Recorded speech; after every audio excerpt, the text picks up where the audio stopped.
Today we are doing the Moonstone nail tutorial. There's a lot of different ways to get here. You aren't going to necessarily need every polish I'm using. That's why these nails almost did me in, because there are so many different ways to get there. And this is building off of the labradorite techniques, but I found I really had to pull back on a lot of the techniques, because with the Moonstone, we're dealing with a stone that feels like you can almost look through it. You can see those layers. So a lot of it became too heavy-handed. The basic concept is you need the silver cat eye, the blue aurora cat eye, and then we need some pale yellow gold to give it that glow, and then a few other little paler tealy blue colors just for variety and to give it a little more feeling of depth. So that's it. Go make them. Just kidding. So let's get started with the actual tutorial. I am starting out with a base coat of the Divac DS29, the June hydrangeas, which is from one of their summer collections. I can't remember which, but any pale syrupy lavender will work. Like Born Pretty has some, By Muse has a nice one. Just get your base coat on there. Okay, and just real quickly, I'm going to show some of the examples I have in the back to show you the sort of layout we're doing. You see how each one kind of has that little area of peachy, pale, yellowy tones in it in the bottom, and then I also do it a little bit on the tops of each nail for the most part. I like that a lot about Moonstone. Whenever I was looking at photos, I really like the ones that have that warm glow to them. So that's what I'm doing. Okay, the first basic mag gel we are doing is the Mayour Hanchan mag, the 001, it's just the silver one. This is a super fine particled silver cat eye that I really like. You can also use the Born Pretty flowing light white. That is also a super fine one. Or we've got the Kokoist number 23 white satin from their satin mag collection. Also just a good super fine silver mag. And per usual, if you click on the description in the video and on more, I have all the polishes listed. And if you go to the link under my bio, the link tree, I have links to the stores. And I do make a small commission if you buy through those links, which is greatly appreciated to help with doing all this stuff. So I appreciate you if you're doing that. And if you use the coupon code SPARKLE10, you also get 10% off. So it works out for everyone. Okay, the first step is to go in and do a couple swoops with the silver mag gel. And we are going to flash cure each one so that we get the individual intense flash of the particles. And you don't want the more washed out sparkly kind of effect. You do want to try to get the most intense flash that you can. And play with the angles when you're looking at the nail, because you want it to flash, forward on the nail. You can see it's that kind of, you get almost that inner light kind of feel to it. That's what we're going for. And I swear I should have called this the wishy-washy nail, because there's really not a set thing you need to do to get the look. That's what makes it so tough. Like, you don't have to do the silver mags at this particular angle. It doesn't have to be just 2 stripes of it. I have others where I have 5 shorter stubby sort of brush strokes each that I've magnetized differently and flash cured.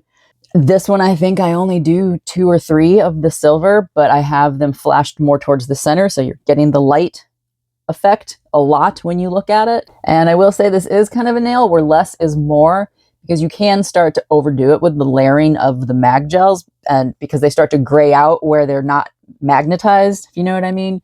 So it can start to darken the whole thing, which, also maybe isn't necessarily bad, because Moonstone has such a wide variety of how it looks. Okay, and that is all I'm doing for the silver mag. Now we're on to our nice golden glow. I'm going to use the Mayour Golden Collection, number 24. It's one of the lightest ones in there. I love this collection because it is such a nice, warm, peachy, soft glow feeling to them all. But this is sold out a lot of the times. Zillabeau is always sold out, or you have to order straight from Korea. So if you can't get a hold of this, you can always use the Bonnie B Clear Glossy Gold Magnet Powder, which is, I believe, a fairly new addition at Sweeties. It glows exactly the same, and I will show you right now. So I have a little bit pre-mixed in here. You can see how it grays out after it's been sitting. So you just stir it up a little, and now I'll compare that to the Mayour, and you will see, and I will also do it on the nail, and you'll see you can't tell the difference between the two. Okay, this is the Bonnie B that we have mixed up ourselves, and you do not need a lot of the powder. That is one thing to remember. And here is the Mayour. Now you see that? They are just essentially glowing that same really nice, gentle, peachy orange color. So there you go. I will say this is one of those things where I really have not found a good substitute on Amazon for this.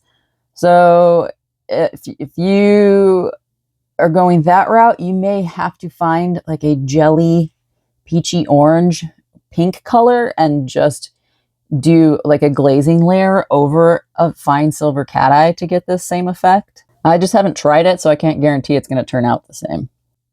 Okay, now what I like to do, I like to have that deeper orange, and then I like to then offset that with a lighter yellow as like the sort of highlight area of the glow. I am using is it Me Gothic? Not sure how you pronounce it. From the Silky Dew collection, which the entire collection is beautiful. This is the number 12. It's the paler yellow. All of these gels are basically relying on their particles for the color, not the tinted gel in the polish, if that makes sense. And you can see I'm not covering all of that orange. I am just halfway covering stuff when I am layering because I want the stuff underneath to show through as well.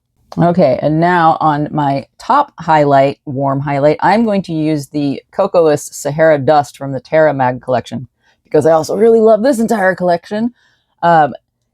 This is one of the things where if you don't have this or you don't want to keep buying 80 million polishes, you can sub one or the other. You can use the Myth Gothic up there. I keep calling it Myth Gothic. I don't know why.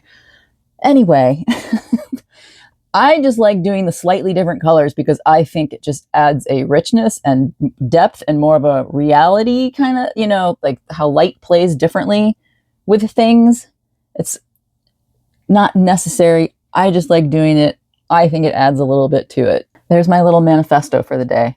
I'm also a firm believer in using what you have on hand and being creative with it. So, you know, like make stuff work for you. If you've got some jelly polishes and you can just look at what this is doing and you can recreate it in a different way, do that. Okay, we're moving on to some more highlight areas. I am switching over to the Rosy Hips Quartz collection. This one has a lot of great ones for these types of nails as well. This is number 11 from it. It's a pale greeny, slightly jade-y kind of color. And then after I flash cure that sort of swath along the side, I'm then going to go for my sort of, I guess, low light area where we get a little deeper purpley blue color. And we have several options to get there as well. And I'll just show them real quick here.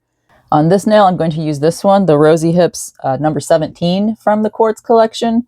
But there's several blue purple iterations in that collection along the way to this one. Aurora Queen has, in their Aurora collection, has a couple good purple blues. You could add some color just with some thicker jelly toned gels. These are a couple Aguija ones that I like. See, I told you, it's the wishy-washy nail. There's just all these different ways to do the stuff. So anyway, back to this is what I'm doing on this one. I am using the number 17, and we're just going to do this in the lower left corner to give us some more depth and a darker flash. And with this gel, we get that really nice purple hue and then that bright, intense blue flash as well. Okay, now that we have all of our underlying flashing magnet gels applied, we're finally doing the main course, which is the Gao 3331. Again, I have not found a ready-made polish so far that has this same color. I found a couple that were close, but I'm picky. So this is what is going to give us that hovering 3D ghostly glowing effect that Moonstone has. You see I did that larger swoop down the nail, and here's a close-up of that first one. And you can see because we did a larger chunk of the blue, we are getting a nice gradation of it across the surface instead of a sharper line. And now I'm just going to do another larger area of the blue and magnetize that, and I'm going to try to magnetize it in a way that is sort of crossing the other look of the first blue layer we put down. And I'll say again, the reason this blue works is because it is relying on the magnetic particles. There's hardly any color in this gel. And that's pretty much it for the main layering of gels. Now I'm going to go back in and just do a few more fixes and highlights. So I added some light yellow to the top. I added one more swoop of the pale turquoisey. I'm adding some sharper lines of the blue so that there's a sharper line of a flash in there, here and there. And I kind of did a lot on this nail. There's other ones where I only really did 2 chunks of blue and the nail just had a nice paler effect to it. Okay, so that is it for the magnetic gels. We are done with the nail polish portion. This is what I have for this particular nail. Like I said, this is the wishy-washy nail. There are lots of different ways to get here. You don't have to do as much as I did. Oh, look. Oops. I decided I wanted some white back in the front because I did so much on the nail. That's one of these things. You can overwork this really easily. So you can always go back in and do a flash of something on top of the stuff if you feel like you just darkened everything too much. Okay, now this is the final of all of the cat eye polishes. You can see all of the layers and the flashings that we're getting. And just a little reminder, don't forget about the sides of the nail. I occasionally was doing that while working on these. Okay, now for the final touches on this. We are using that same plain, unpatterned, holographic laser nail transfer foil. It has to be the transfer foil. But on this one, I'm not even putting the foil gel on there. I am just relying on some bits of it sticking here and there, especially like to the blue Gao gel. I just want some little pieces of that on. I just want little flashes of rainbow. If you cover the whole nail, it's just overpowering and it just doesn't work for this. So what we're doing is almost like a trick of the eye thing. Like you're not really going to know it's there, but you're just going to, in the back of your head, you're going to catch this extra little flash. Here's one where I covered the entire thing with the film and it's just too overpowering for what this nail is supposed to be. And here's what we have in comparison. And this is what we want. Just these little sprinkles that you don't even really notice are there. And because we have so little of the film on there, we're not really going to scratch into the nail like I did on the labradorite. It kind of wasn't necessary. If you have a slightly larger area of the film on there, you can. But again, it's the wishy-washy nail. Okay, now it's time for the alcohol inks. We are going to just be using some muddy gray, blue, white combos on here. And again, I'm using my blend of acetone and alcohol, kind of just in vague equal amounts in my little glass bowls. And I am just re-wetting, reconstituting the dried alcohol ink in my palette already. And I really like these ceramic palettes because the inks don't stain them. And these are generally the brushes that I like to use for manipulating all the alcohol inks. That's just a cheapo paintbrush that I've just gone in with tiny scissors and cut most of the bristles off. And I might use these. We'll see how much this holds up as we continue on with the alcohol ink portion. And here's the next thing to note at this stage. If you have ended up with a darker feeling nail, you are probably going to want to use a lighter alcohol ink mix for your line work. And if you have a lighter nail, you are probably going to want more of a gray toned alcohol ink mix. And again, I'm just using a craft alcohol ink set. But nowadays you have to make sure that it says it can be used on multiple surfaces because so many people do resin casting now that on cheaper brands, the term has started to be used interchangeably between resin pigment and alcohol ink.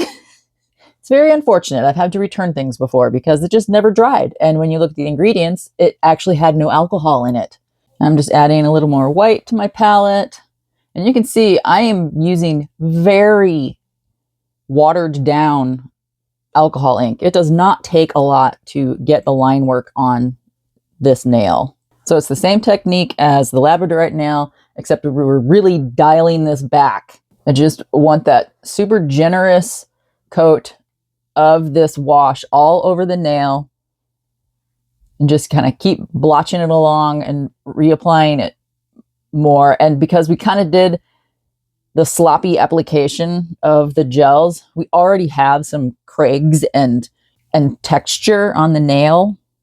which will help us at least a little bit trying to get the line work that we like. Now you can see there, I'm already using my clean bowl of alcohol mixtures, alcohol acetone, to remove the alcohol ink. Because what you'll find is with the white, it starts to get rid of the luminosity of the nail, whereas the black, it felt like light still could transmit through it, even through the thin wash. The white is a much different story. That was really like the big thing I learned with figuring this nail out, is just how little ink you needed on this to read, and how quickly just the tiniest amount of ink could start just flattening and just overpowering the whole nail. So you lose that depth we've just spent all this time creating, and now it just looks like you have this surface painting with stuff underneath it. So really, you just keep taking stuff off, and it's always looks better if you can create some lines that have some shadow or gently fading shading coming down below it, if that makes sense. So you can kind of do that by adding a tiny bit of white, or just taking the side of your brush and smushing it along to try to drag some of that ink below the line, just kind of blending it out smoothly. And again, it is kind of the process of, you make a line and then you mess that line up so that it looks more natural. So you kind of make stuff and destroy stuff. And then you kind of keep looking at it, and then hopefully you like it at a certain point. And now I'm going to go in with more of a square tipped brush, because I think that helps sort of that crystalline structure too. And then I go back in with a tiny brush, and then I just start removing stuff and using those washes to create lines. And then I mess the lines up, and then I add some shadow to them, and you just sort of keep repeating that. And I will say, like, when I'm doing these tutorials, I've literally just figured this out myself. So I'm not even fast at it yet. And so each one is sort of an adventure at this point. And I will check other ones I have that I like to see, because it's kind of easy to lose the plot on these. You just want this odd combo of squiggly, vague things in there, with also some more striations that follow a crystalline structure, but you don't want those lines to be too bold and in your face. You want those to sort of fade in and out too. So it's just this weird blending of things that really starts selling the look, and maintaining that transparency and seeing through, so that we can see through all those layers. And this is basically what I have for that nail. I finally was liking what I had, and I was shocked at how much I ended up removing in the end to actually get it to this point. And now I'm just going in and I'm checking my sides and edges, because again, it's really easy. The alcohol can kind of start collecting there, and you're concentrating on the front of that nail, and you can look at the side, and then you can kind of see weird lines of how the alcohol ink was drying, and it doesn't look very rock-like or stone-like. So you just can go in and fix those. See, like that kind of thing. You just get odd pooling. Okay, and there we have it. This is before we top coat it. We've done another nail art marathon session here tonight. And I just got I've just seen someone say it's pronounced EJ. I don't know how to pronounce it. Everyone keeps talking about this cheaper gel polish that's, people don't have as many reactions to. If it was going on my nails, I would probably use the Zombie top coat, because I really have been liking that this year. But I've been wanting to try this stuff out, so I've just got it the other day. So I can't really say much about it yet, because this is really like the second time I've used it. And I have not used it on my own nails yet, so I don't know how it wears, etc.